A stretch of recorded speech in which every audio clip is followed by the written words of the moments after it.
I would love you to explain why it's bad to be codependent. Codependency is a bid or an attempt to control other people's outcomes. What is the cost of me worrying about something that is not my side of the street? How do I set a boundary without being rude? As women, we've been trained to not be rude, and we think it's rude to just go, hell no. So gaslighting, based on that original 1930s movie where the husband was dimming the lights in the house. And she's like, is it getting dark in here? And he's like, no, babe, I think it's you. That's basically where gaslighting came from. I didn't realize. You can just decide you're going to change your life. Good mental health gives you the liberation and the freedom and the GPS to figure out how to do that. What exactly is a narcissist? They're so expert at like flipping the script. If you look up gray rock method, you'll see there's nothing a narcissist hates more than.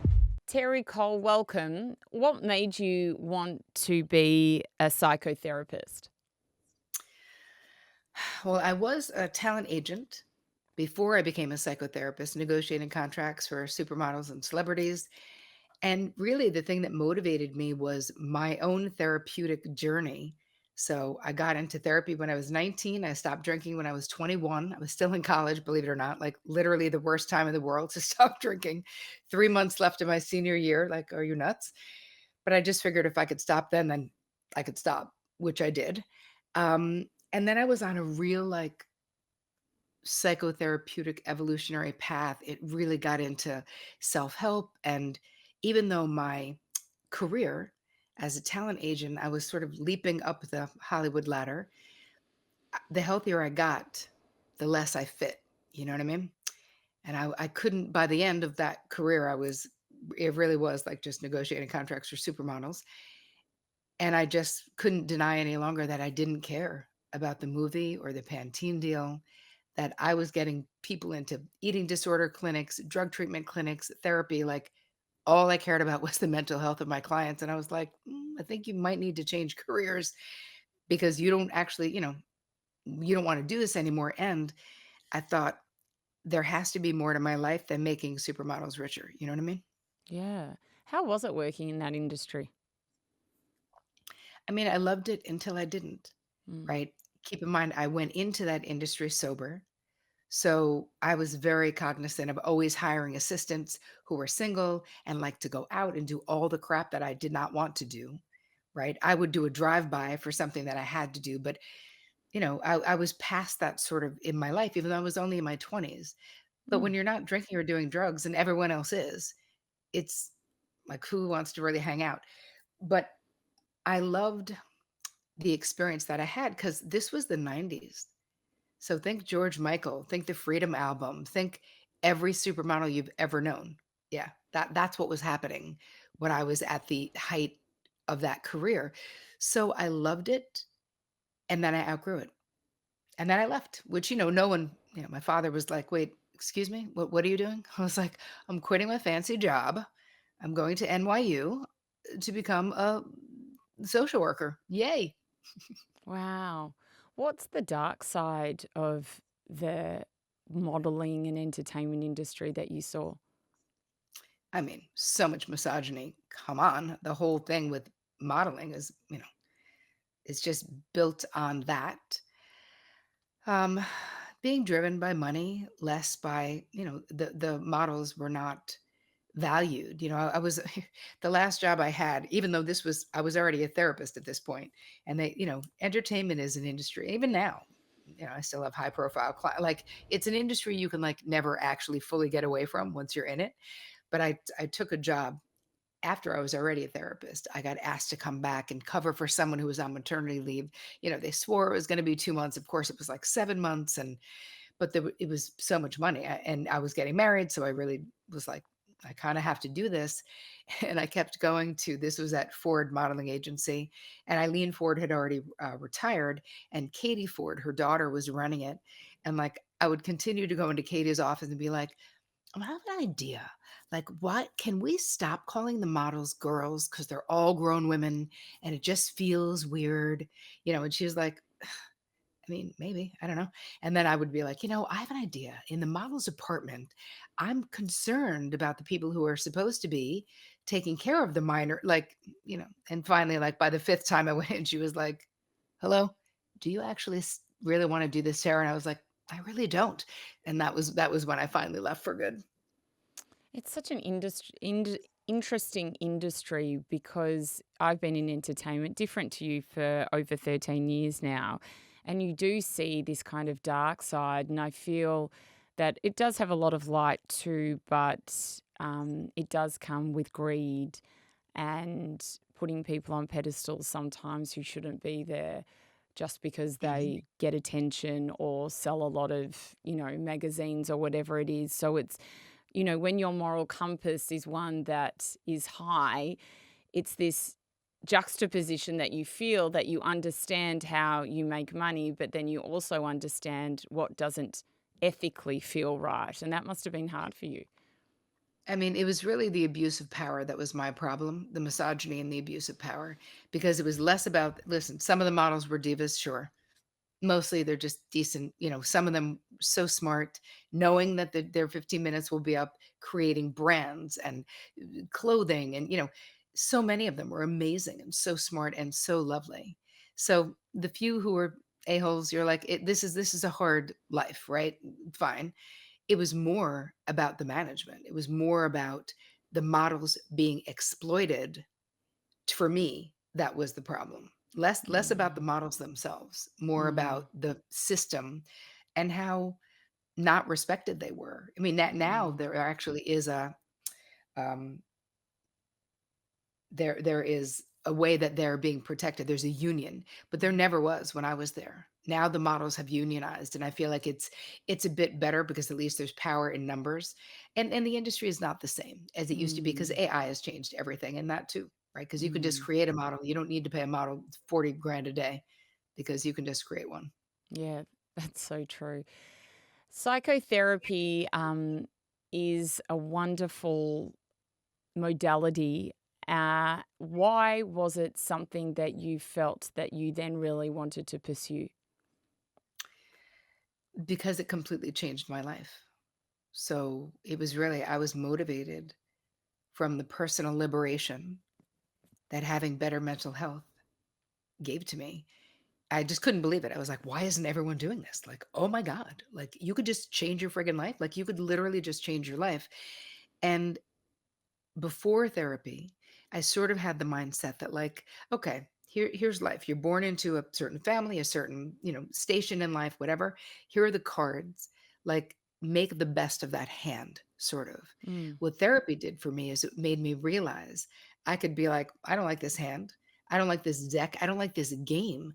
I'm doing an entirely new thing, which is exactly what I did. I was like, I'm just deciding that I can do this.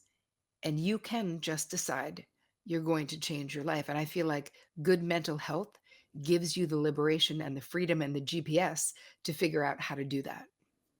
I totally agree. You've got your new book, Too Much, and it's a wonderful book and talks about a whole range of things that we'll dive into. But one of the things that you talk about is this understanding of high functioning codependence. And I would love you to explain what that actually is. Well, this is a phrase that I coined because of my clientele. So, high functioning, super capable women, like masters of the universe, getting it all done for all the people. That was my clientele. So if I would see a codependent relational pattern and I would bring it to them and say, "Hey, this we're looking at codependency here," they would immediately reject the notion. They'd be like, "Dependent? What? I'm not dependent on anyone, buddy." They're like, everyone's dependent on me, Terry. I'm making all the money. I'm making all the moves. I'm doing all the emotional labor. So I realized, A, my clients don't know what codependency is because codependency has had a branding problem for decades where it's like you have to be enabling an alcoholic to be a codependent. I'm not involved with an addict, so I can't be that, which is not true. So I also realized I was like, we need codependency 2.0 because these women are not identifying with what they actually are doing. So, from a therapeutic point of view, of course, I was in a conundrum. How can I help you if you don't see yourself in the problem? If you really think, no, it's your boss, or no, it's your boyfriend, or no, it's whoever. And so I came up with high functioning codependency because also, Sarah, what do we say? You teach what you most need to learn. Mm. This was my own personal flavor of codependency, so to speak, where the being so highly capable, that's the irony of high functioning codependency. And I'll give you my definition of it as well. But the more capable you are, the less codependency looks like codependency, but it still is codependency. So we're still exhausted. We're still resentful. We're still getting burnt out.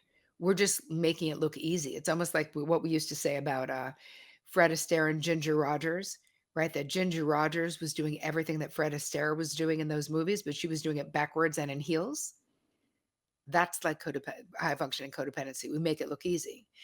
So if we were to look at the definition, according to me, it's you being overly invested in the feeling states, the outcomes, situations, circumstances, relationships, finances, careers of the people in your life to the detriment of your own internal peace Mm. or to the detriment of your own financial or emotional or psychological well being.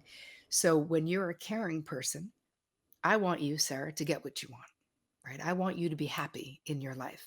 When you're an HFC, high functioning codependent, I feel responsible for how you feel. I feel responsible for making sure you get what you want in life, which is not the same thing. So when I coined this phrase and brought it to my clients, suddenly these women could see themselves in this definition because they're like, you're right. I am high functioning and I am exhausted and I'm kind of bitter about things too. And so they could raise their hands confidently without shame, saying, yeah, me, I'm the problem. It's me.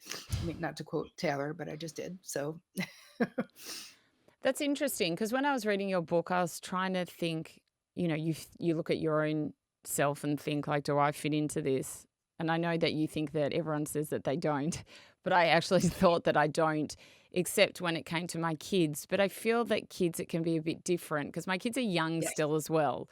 So Yep. it's like, I can hardly make them do everything for themselves. Otherwise, they'd be hit by a bus and God knows what else. So, Right. there is a responsibility that I need to take of them because they're still young. But I don't feel that with anyone else in my life, if it doesn't work out for them, it's my issue or anything like that. I'm caring, so I'd love the best for them. But, their story and what they do is completely up to them. That wouldn't bother me. Um, but I wouldn't mind if you would talk a little bit about why it's bad to be codependent. And if someone feels that they are, what they should do to release that. Okay. So I think if you're wondering if you're codependent, right? If you're wondering if this is you, for when I'm done with this, we can talk about the traits and the behaviors Yeah. because that will clarify. But we can start with taking a resentment inventory because codependent relationships breed resentment. And so we use resentment as a very good like data point of where relationships in our life need attention. And it could be that you're overgiving or overfunctioning, or it could be that you need a boundary or that you need to set a limit with someone or have a hard conversation. But I think that looking at your resentment is a great place for people to start. So that's one thing you can do. If you're looking at the traits, feeling responsible for fixing other people's problems is one of them. Overgiving, right? Giving till it hurts, and a lot of times doing things for people that they can and should be doing for themselves Mm. or that they haven't even asked you to do. You just feel like they need the thing, whatever it is. As HFCs, we're always ready to jump into damage control mode. So like we're great friends to have like in a foxhole or like in a crisis because we're really good under pressure. Um, Feeling exhausted, a little resentful, a little underappreciated, a little bitter at times, because when you overgive, even if people are grateful, they can't really be grateful enough because the giving is coming from a disordered place. Does that make Mm. sense? Mm. Right? Like if we're giving with equanimity and love in a real way, and someone says thank you so much, you've had a very clean exchange. Like there's not a problem there. when we're overgiving, even if someone is grateful, if you've been self-sacrificing, if you're self-abandoning to do that thing, you're still left kind of being pissed about doing it. Um, the auto advice giving is a real indicator of HFC, where, I mean, I was the worst. Obviously, you teach what you most need to learn, as I said. So, I there's no one that I wouldn't give advice to. There's nobody. It could be my mailman, it could be my hairdresser. In my young life, had the answers for all the people. So, auto advice giving is a big one. Auto accommodating is another one. And we see this in it can happen for most HFCs. It can happen in your relationships where you're out to dinner with your girlfriends, let's just say. Are you always the one who's calculating the bill? Are you always the one who's making the plan? Or is it always your Airbnb that you're using to book the weekend? Or I tell a story in the book about I had this realization about auto accommodating, and I just coined that phrase as well because there wasn't language to describe what I was experiencing. So I just put them together and I was like, that's what that is. I was at my hair salon in New York City on a Saturday, which I wouldn't normally go because it's so crazy. It's like a zoo. And I had a mask on my hair. So I was laying in a bowl right in the sink. And now I'm just laying there like an idiot doing nothing because you have to wait 20 minutes. Mhm. And now there's a line that's starting. And every person who's standing there in their robe, I'm like more and more stressed out. Like I don't need to be sitting in, like I could just sit somewhere else. Like they could use this like Mm. so stressed. And then finally raised my hand to the assistant and said, "Hey, I don't have to sit here." And she's like, "Yeah, lady. Hi, we do this every Saturday. I think we have it covered." Like, you may think you're just being nice. I thought I was just being nice, but here's the thing. What is the cost of me worrying about something that is not my side of the street? Mm. The sink flow at my hair salon is not my responsibility. It has nothing to do with me. I could have just been listening to a podcast, called my mother, rested my exhausted brain, but I didn't do any of those things.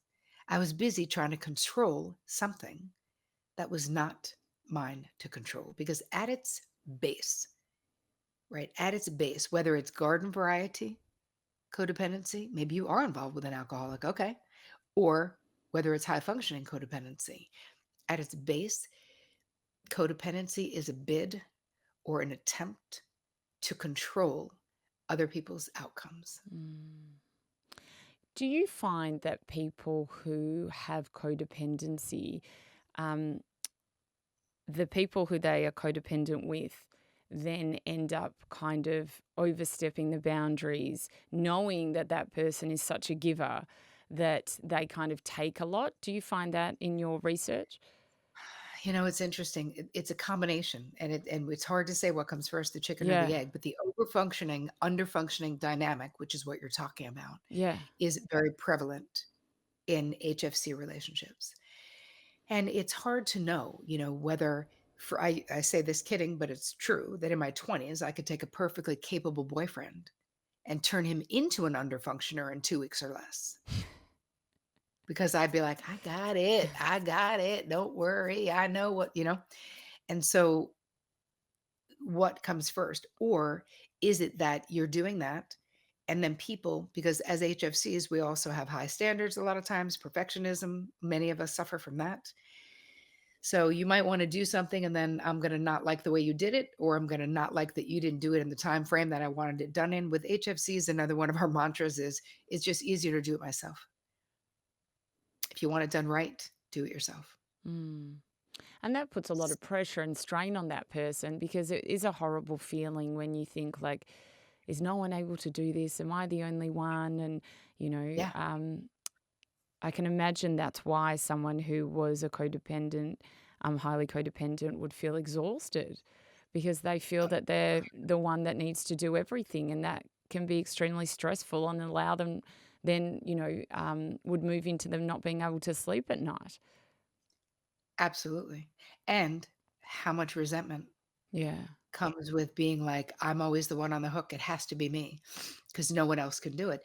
Now, keep in mind how presumptuous that is.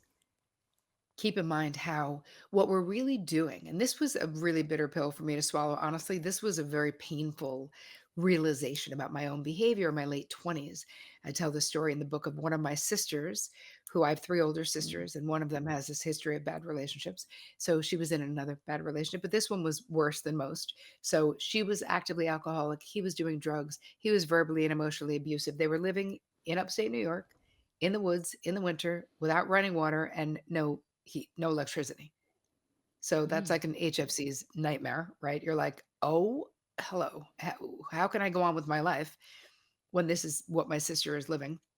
So I put all this time and energy into trying to control it, throw money at it, do whatever, right? Talk about it in therapy endlessly. And I was bawling my eyes out to my therapist, Bev, and I was like, "I've done everything. Like I've literally done it all. What am I going to do?" And she just said, "Terry, let me ask you something. What makes you think you know what Jenna needs to learn in this lifetime and how she needs to learn it?" Mm. And I was like, "I think we can agree. It doesn't have to be with this idiot in the woods with no running water." And she was like, "Honestly, Tara, I can't agree because I don't know what Jenna needs to learn. I'm not God and neither are you, but do you understand what's happening for you? Like all the panic that I was Mm. feeling." And I was like, "No, obviously not. So help." And she said, "Listen, you have worked really hard to create a harmonious life for yourself. And your sister's dumpster fire, essentially, I mean, I'm paraphrasing, but that was Mm. basically what she was saying, is really messing with your peace. You want to fix it so you can get back to your life so that you're not, you know?" And I was like, "Dude, she is not lying. That is correct. I Yeah, would yeah. like to fix it so I could go back to my life." So I ended up learning from this therapist that I needed to set a boundary with my sister, which I did, saying, "I can't talk to you about this guy. I love you. And if you ever want to get out, I'm here. But I can't listen to this horror story, you know?" Because she would get off the phone with me and be like, "I always feel so much better." And I was like, "Wow, not me, but Mm. okay." She'd go on with her night feeling lighter, and I'd be like, "Why do I feel like Chernobyl?" Anyway, I said, "When and if you ever wanna leave, I will always be your person." And like 8.5 months later, she called, was like, "Are you still my person?" I was like, "Yes, I am." She left. She got herself into recovery. My husband and I were able to help her appropriately, right? Not take over, not save her, not put on the cape. So she gets to be the hero of her own story, instead of me centering her story on me being the savior, which I had been in my family of origin, the hero child, the golden child, whatever it is. And she got everything that went along with that, which is better self esteem, knowing herself, all of those things. And this was decades ago, and she's never been in another abusive relationship and she's been sober since. So there's a lot that we rob other people of when we assume Mm. control of their lives or think we know what everyone should be doing, because the truth is we don't, even if their life is a dumpster fire, right? Maybe that's the lesson that they need to learn. And I think the real flex when it comes to actual love is it's not auto advice giving someone, it's not controlling other people.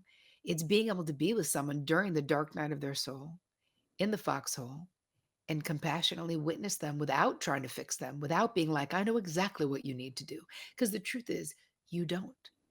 You're just uncomfortable because of their pain. Their distress is so distressing that you want to fix it. But our Mm. job, and when you get into recovery from high functioning codependency, you allow yourself to feel uncomfortable, but stay present with the people that you love. If someone is in a situation where they feel that they are being taken advantage of, and I know you have another book called Boundary Boss, but you also write about boundaries in this new book. Sure. How does one set boundaries? Like, I'll give you an example. So I was again thinking, obviously, about my own life. I have this great podcast. We have, like yourself, some of the best guests in the world as far as like the creme de la creme of science and Yeah. entertainment and all that kind of stuff. The amount of people who come up to me and say, "Oh, I'd love to be on your podcast." Like, so they're face to face. Different if they're just pitching, sending an email. That Yep. there's the computer, and then we're on the other side, my producers and I. Yep. But when someone comes up to me, Yep. it is so awkward, Terry, Yep. because I feel like, I don't know you. It's so awful to go, know, like, and Yep. people will or have met me for a day and then I will get, a message saying, "Hey, I'd love to come on your podcast." I can almost Yep. smell it, right? Yep. Yep. How do I set a boundary without being rude? Yep. All right. So for the people in person, like I'd love to be on your podcast, and you're like, no shit, but no.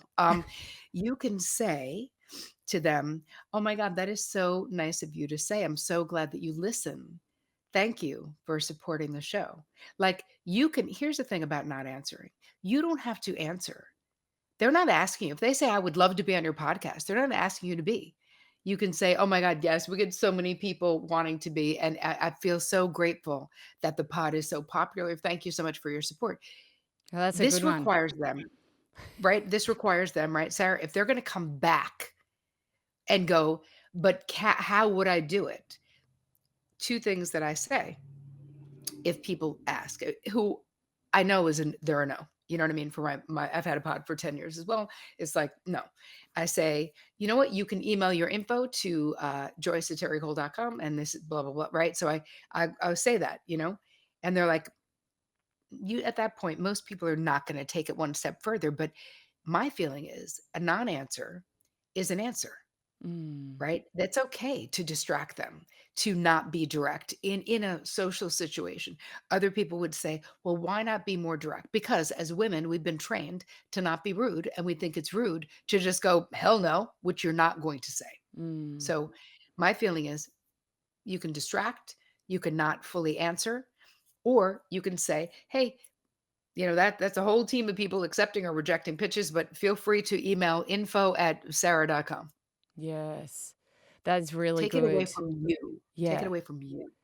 It is so interesting because I do find people find it so easy, and I just would never do that. I would never do that, and maybe it's because I've been on the receiving side of it, where people are so forward, and I get like good on you, but at other times that can just be it's so awkward, you know? Yes, but Sarah, here's the thing. We, a lot of times, as women in particular, we do this thing called positive projection, where exactly what you just said, I feel the same way, where people do things, I'm like, oh my God, I would literally never do that. But we make these assumptions that people are like us. And Mm, the reality, a lot of times when we don't actually have evidence that they are. So I'm always mindful about people can ask you anything, and they will, right? And they will. Where our power is not doing things we do not want to do. mm, Not interviewing someone you don't want to interview because you don't know how to say no. Not being sort of bamboozled by that boldness. You can even say, "Wow, bold of you. Okay, good for you going for it." You can email this person.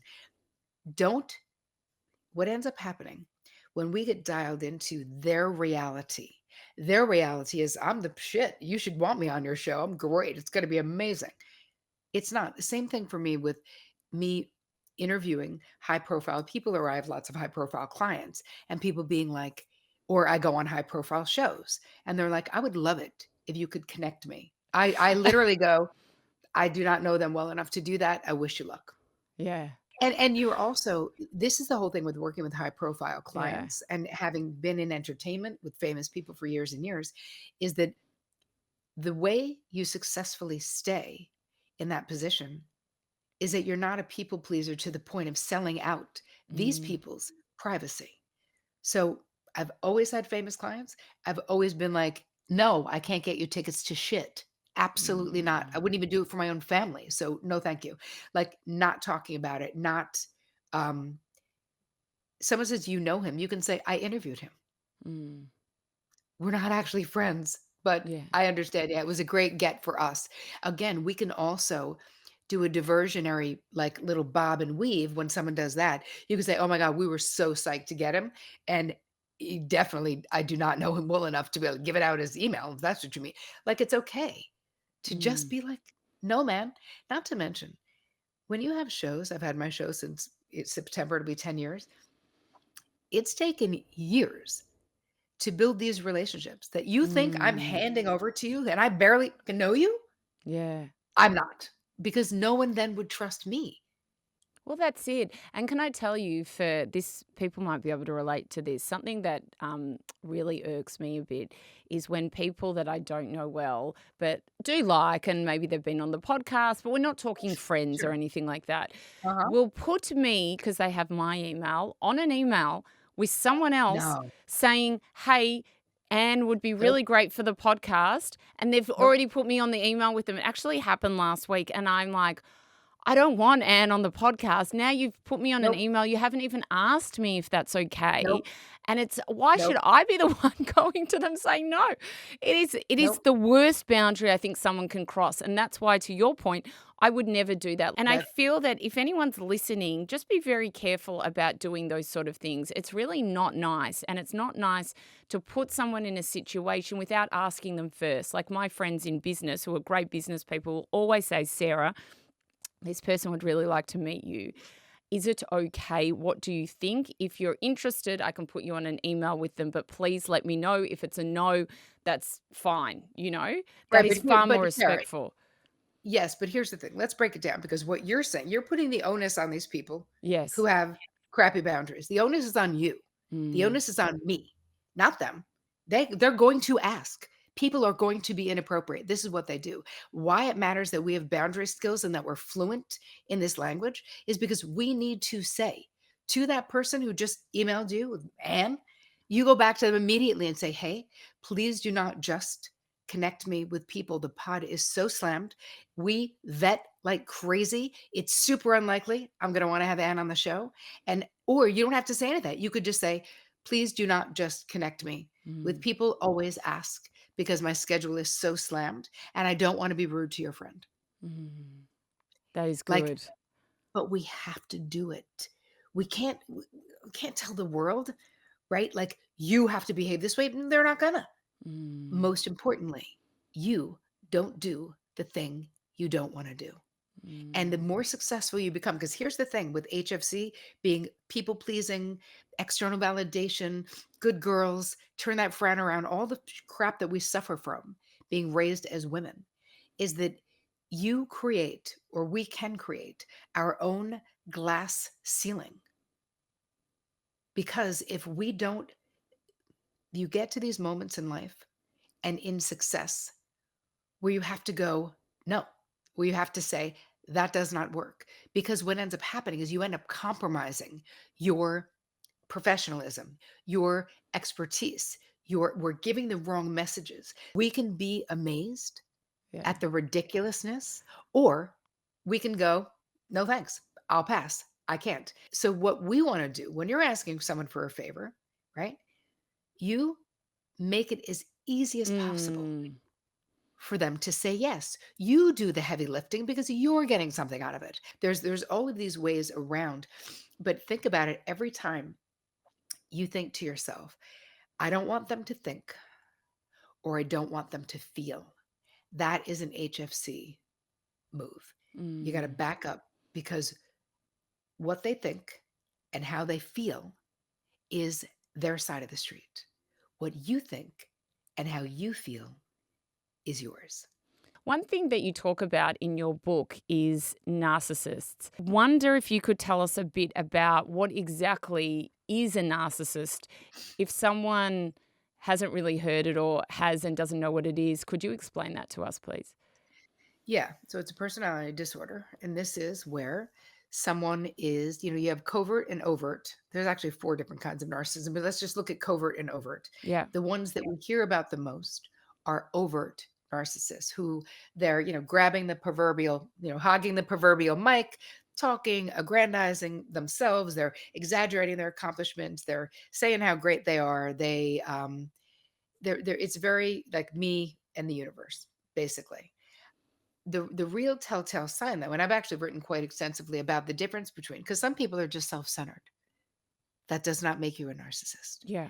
The most important telltale sign is that narcissists do not have the capacity to have compassion or empathy for other Mm. people. That's what makes them so dangerous.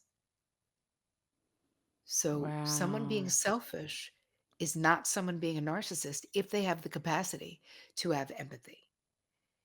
Now, overt narcs can be good at pretending to have empathy, right? If you think about the cycle of abuse with narcissism, and what I write about in the book is, you have all of these things that happen, right? You meet someone and it's like a full court press, right? So we call it love bombing, where they're Mm. like, "You're the most amazing, and sex is amazing," and they're like, "I wanna take you to Paris, and next summer," they're doing all this future pacing to make you be like, "Oh my god, we're gonna be together forever.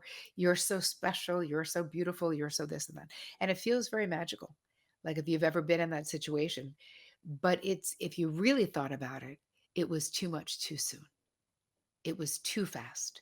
It was like talking about moving in quickly. It was this sense of everything is happening so fast. Is this too good to be true? Mm. And my feeling is, yeah, if it feels like it is, it probably is. Because with my clients, anytime they'd be involved with anyone who I thought was a narcissist, and they were like, well, they want us to move in together. And I'm like, okay, you've been together 6 weeks. Um, if this relationship is good, it'll be good in 6 months from now. Why do we have to accelerate the timeline? And keep in mind, accelerating a timeline, if they have the capacity to be compassionate or empathic, does not make them a narcissist. That is the one real telltale sign. And it's hard to see because with overt narcs, they can, they can mask it. But once you're love bombed and they have you in their snare, kind of, then everything shifts. Then you might have the comment where they're like, are you actually wearing those pants to the party? Because I got to be honest, you look kind of fat. Like they'll just say Mm. something that they know is going to mm, it cuts you, but it's so out of character for how loving and lovely and amazing they've been. You're like, oh, maybe they didn't mean it, or maybe they're really looking out for me, right? But this is the beginning of the campaign to like scratch down your sense of self. They don't like your friends. They don't like your family. They don't want you spending time with other people. They don't want you going away with your girlfriends. Like but they're clever. So this all happens like over time. And before you know it, you're super isolated in your life. You're with someone who you might have a problem with them about something. Somehow in the end of that conversation, you're apologizing and like and begging Mm. for forgiveness. You're like, how the fuck did that happen again? Like I was the one who had a complaint. And they're so expert at like flipping the script. Mm. So in my first book, I talked quite a bit about I talked about boundary destroyers, which that includes narcissists and other cluster B personality disorder people, where what are the most common sort of manipulation tactics that they use? Because this is what they're doing. They're keeping you off balance. What is gaslighting? Based on that original 1930s movie Yeah. where the husband was dimming the lights in the house. And Wow. she's like, "Is it getting dark in here?" And he's like, "No, babe, I think it's you." Um, that's basically where gaslighting came Oh, I from. didn't And so, realize. yeah, Do the narcissists know, like, is this all, like, do they think to themselves, I'm going to go get together with this girl and this is going to be my plan? Like, are they no, plotting this out? I mean, I don't think so. Dr. Ramani, do you know her? Yeah, yeah. She's an expert in narcissism. Mm. She's a friend, and you know, she talks about how some are aware and some are less so, right? This is just their predatory nature. And then they know they're hurting you, but they get off on it. Like it's called narcissistic supply, where your upset is what fuels them. Like anything exciting fuels them. So there's this whole gray rock method that people talk about that, it was literally just made up by someone on the internet. I don't even know who to credit for it. Yeah. But it's if you look up gray rock method dealing with narcissists, you'll see where it's like just become drab and boring because there's nothing a narcissist hates more than boring. They can't be Mm. bored. They can't deal with themselves. So they're always stirring the pot and stirring up shit because that is supply for them. That's energizing. And you have a cycle. So you're in good with them and then something happens, then now you're on the outs with them and you're trying to scratch your way back to get into their good graces. You're apologizing, you're doing whatever it is they want you to do. And a lot of times ultimately they'll discard you, break up with you, leave, move out, do whatever, and then hoover you back, right? Because then it's all exciting. again. And it's a cycle that can just go on and on and on. I mean, every relationship has its own timing. Um, but it's something that if you think your partner is a narcissist, it is unlikely that they will change. Mm. And the ones we really want to look out for are the covert narcs. And as HFCs, as codependents, as high functioning codependents, why do we care? Because we are like this perfect fit, narcissists and codependents. Because here's the narcissist who's like, hey man, it's all about me. And here's the codependent like, amazing. It's all about you. I can't wait to Mm. please you. I can't wait to make you happy. It's amazing. So it's a match made in heaven until all hell breaks loose, because eventually it will. So you have the covert, you have the overt narc, the one who people know. Then you have the covert narcissist, which is someone who presents, they might even present as like socially awkward, kind of quiet, but ultimately they will torture you in a very similar way, just more quietly.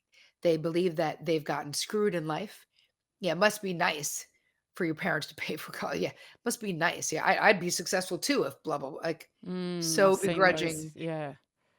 jealous of everyone, doesn't think anyone else deserves it, always wants to align themselves with people who they think are like superior to other people, where they're like, this is my friend who, went to Harvard and did this thing. Like by association, they're trying to elevate Mm. their own status. But the most important thing is that down deep, they do not have the capacity to have compassion for you. You talk in your book about narcissistic parents, and I was thinking, God, that would be heavy to have Oh, narcissistic parents. I mean, a child is so precious and innocent when they're growing up. And also, that's, as you know, when the subconscious mind before the age of 7 is really kind of building yeah. itself. And you talk particularly about narcissistic mothers. How I just thought, God, how could you be a narcissistic mother? But how does that work? And what is the rebuilding process for someone that might have had a narcissistic mother? Ugh, it's long. It's a long process, and it's so painful because ultimately all of us want our mothers, right? This Mm. is the primary caregiver that we need. So you have attachment issues, you have massive self-esteem issues, so much shame because being rejected or having a mother who's in competition with you, like Mm. narcissistic mothers will like be friends with your friends. Narcissistic mothers will flirt with your boyfriend. Like, they'll Wow. try to upstage you at your fucking wedding. I had a client who had a narcissistic mother who was insisting she was gonna wear white to her daughter's wedding. Like, Mm. "You're psycho. Can't have it be about anyone else, only about them." So it's super duper painful because they also then become hypercritical most of the time. And then there's different forms of narcissistic mothering. There's the smothering form where you are literally an extension of them, according to them. There's the more neglectful, where you're basically on your own, like in front of their friends, they act like they're a good mother, but then you're really literally on your own. So it's painful. It is painful. Reparenting, I actually have a course that I teach. It's called the Mother Wound Course, walking people, women in particular, of course, through the process of how do we become the good mothers we may not have had for Mm. ourselves. And you can, like, it's absolutely possible to heal from it, but you have to give up, as I think it's Anne Lamott said, the wish for a better past. Mm. I love Anne. High functioning Me too. codependence. If someone is listening to this and thinking, God, that's me, what are the steps that they should take to allow themselves to be, out of this kind of situation and live a life of freedom? All right, couple things. First, you're going to take that resentment inventory that we talked about, right? So you're going to start to get clear about what relationships you might need to be focusing on. Second, I want you to think about this before you agree to anything, doing anything for any people. You're going to ask yourself these two questions, just leave them in your back pocket. Do I have the bandwidth to do this without becoming resentful? Number two, which is probably the most important, do I even friggin' want to do this? And if the answer is no, don't do it. Mm. You can learn the words. Get Boundary Boss. It'll teach you the words, right? The other things to think about, like what you can do, is that you have to be able to disappoint other people, right? Cheryl Richardson has this great book called Let Me Disappoint You. Hey, man, let us disappoint some people because that's life. And if we're never disappointing others, we are endlessly self abandoning. It is not cool. It is not free, right? We need better boundaries, and you can learn. You need to surrender to what is, right? With my sister's situation, for that time period where she stayed, I had to surrender to the fact that she is a sovereign human being. She has a right to mess up her life, to be in a bad relationship. It is not my right to take that, you know? So it's almost like having that mindset of putting it down. If it is not your responsibility, putting it down, getting so clear about what is your side of the street, meaning your responsibility. What is someone else's side of the street? Because it's so easy for us as HFCs to feel like the whole neighborhood is our responsibility, Mm, which it isn't. And last thing I'll say is that we have to have the courage to let the chips fall where they may when they're not our mother effing chips, mm, right? Think about it. We're like, but I don't want them to get hurt and I don't want them to make a mistake. Now, if we're talking to about kids, right, as you had said, Sarah, at the top, right, yeah, having children, there's ways that we can teach kids, deductive reasoning and critical thinking. When a kid comes to you with a problem, I had a fight with Bobby at school today.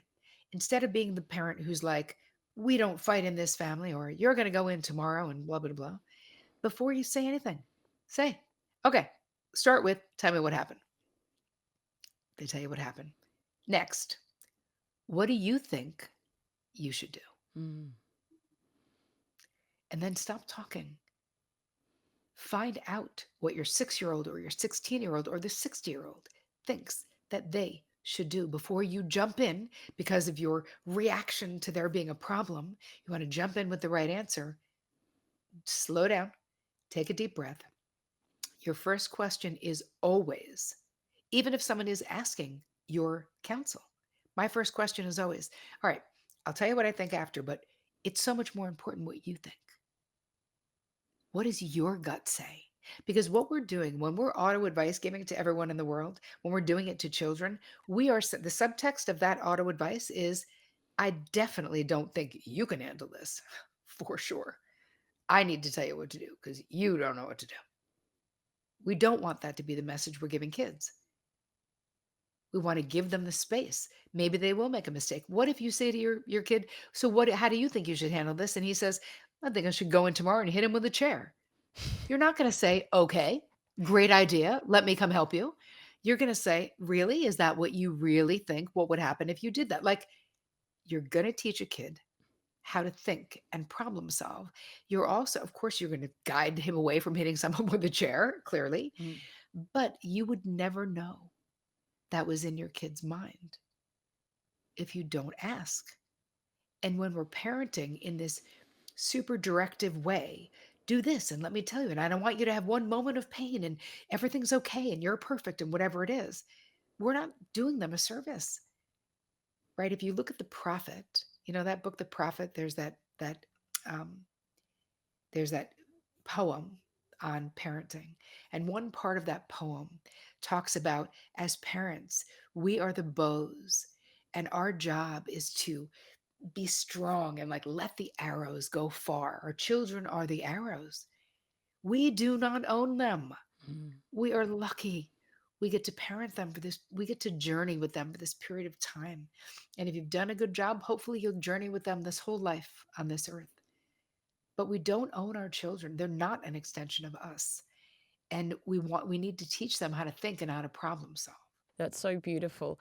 I would love to get your advice on this. I know a lot of people um, they have issues with the ability to surrender. And surrender sounds like give up. And I'm not meaning it in Yeah. that sense, kind of like detach, let the universe take over.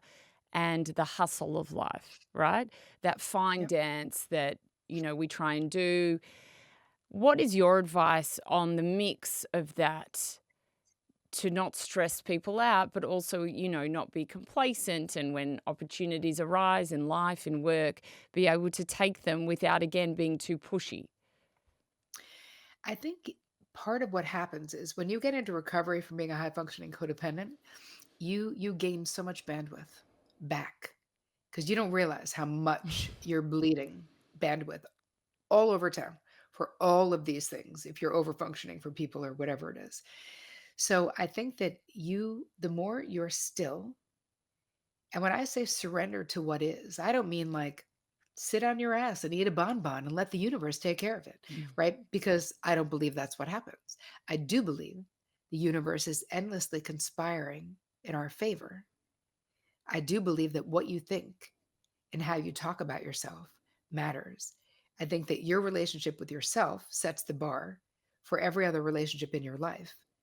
So if you don't rest when you're tired, if you drive yourself to death, if you're overworked, if you talk badly about yourself in your own mind or to other people, you will inevitably draw people into your life who agree with that low self Mm. assessment, right? You are setting the bar. How you relate to yourself is setting the bar for every other relationship in your life.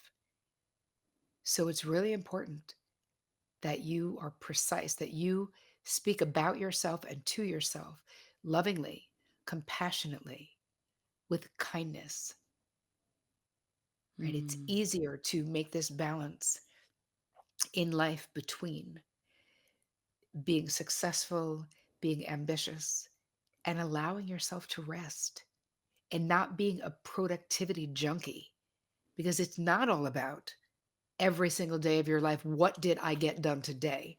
That isn't what life is all about. There's more than that. How did I love? This is what people will remember you for, no matter what books you write, no matter what else you do. How did I leave people feeling? Mm. You know? That's beautiful. You say a morning routine is important, and I agree with you. What sort of morning routine do you have and do you recommend for people? I don't get online until after 11. So that's the first thing is I get up. I have a dog who's a pit bull mix. Her name is Charlie.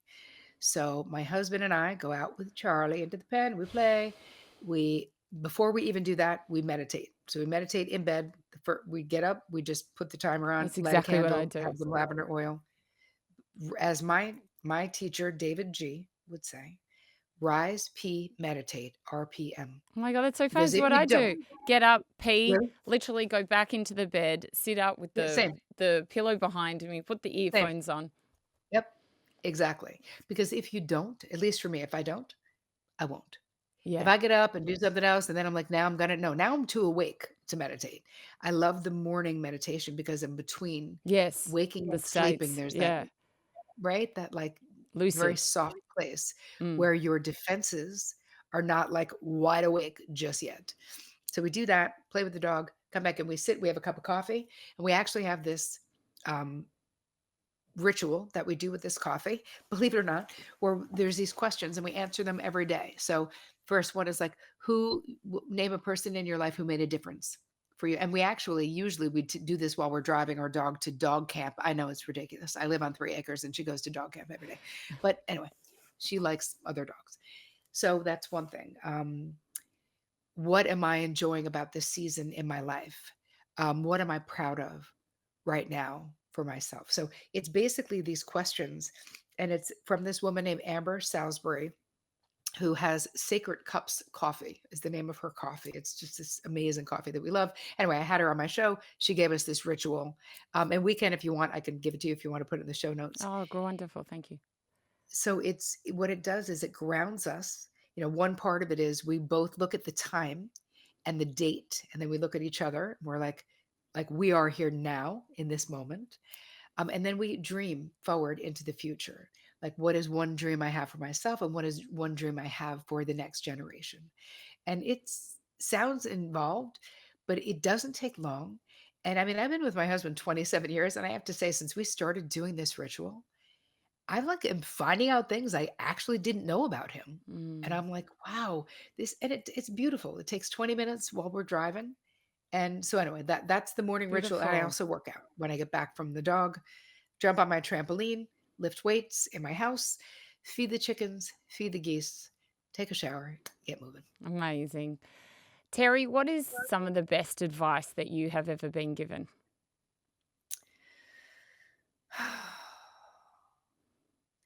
Not to worry so much. Mm. Like have faith while you're taking steps towards your dreams, right? So it's like Mike Dooley, who he's got a brand. It's like Thoroughly Unique Thoughts. And he was in The Secret many years ago. Anyway, I love him. And it really impacted my life decades ago at this point, where it's like thoughts become things. So think the good ones, right? That's his tagline. But it's take steps every day towards your dreams while you're feeling the feelings of having them. Like I'm a big manifester, but I'm not a dreamer in the way that it's like fake. I'm Yeah. a manifester, not sitting on my ass eating bonbons. I'm taking steps every day towards my dreams. But it's the advice is to don't stop dreaming. Mm. Don't stop seeing what you want. Don't stop imagining how it'll feel when you have it as you take concrete steps every day Mm. towards those dreams. It's like you and I do exactly the same stuff. I'm completely like that. I'm the biggest manifester, but not one that, like you mentioned earlier, just sits there and thinks the universe is going to get you what you wanted because you imagined it in your mind and you put energy towards it. I will action everything that, I'm trying to visualize as well. And it's just so Yes. beautiful when you see it come to fruition and you had imagined it with your eyes closed. Yes. It's such an amazing feeling. What is something that you wish for yourself? I had this great contract to write 4 books in 5 years. Oh, And so I'm writing my last book of that contract. And I love it. It won't be out till 26. It's all going to be great. But what I want for myself is to not be writing a book because I've been writing a book for 5 years. jeez. So I would like to, I'm creating a train the trainer. I want to do more travel. When you're writing a book, you got to stay home Mm, because that shit does not write itself. So I want a little bit more leisure to travel, and I mm. want to not be writing a book at some point. Do you have a favorite prayer or saying or mantra? I mean, I love the Serenity Prayer because it could Mm, really be an HFC prayer. God grant me the serenity to accept the things I cannot change, change the things I can, and the courage to know the difference.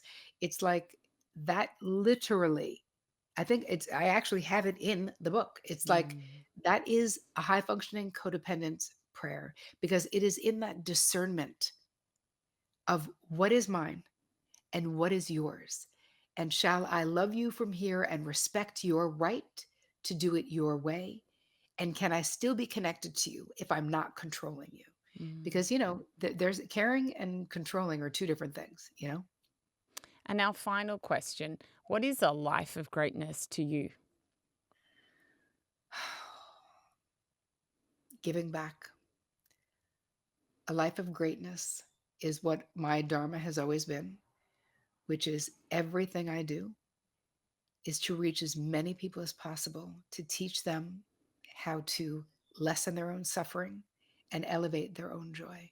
Mm, That ripples into other generations. It stops cycles of abuse. It's like mm, that's really it. And everything I've done, all the free stuff, I have 750 free, videos on my YouTube channel. I don't have right now, I don't have any advertising. I never have on my podcast. I am so committed to evening the playing field that mental health should not just be for people who have money. It is a birthright for us to be healthy. And I've really devoted my life to doing that. And I think that that is a life of greatness if you've touched and helped people lessen their suffering. Terry Cole, thank you so much. I've enjoyed this conversation immensely. Your book, Too Much, is a must read. We'll put a link to it in the show notes. Thank you for the conversation today. Thank you so much for having me. I also do have a gift if your audience wants a gift. Oh, It's very absolutely. Who doesn't? It's an HFC toolkit because we talked about so much, Sarah, right? It can feel so overwhelming, like, where do I start? So you just go to terricole.com/HFC. And there's a simplify and do less. I have a video exercise that I do, PDF, a self love meditation, a power of no meditation. And there'll be a link there where you can also uh, purchase the book if you want to, or join my community. There'll be a bunch of information on that Amazing. page. We can put a link in the show notes so people can get there easily as well. Terry, Yes. thank you so, so much. Thank you, Sarah. I had a great time.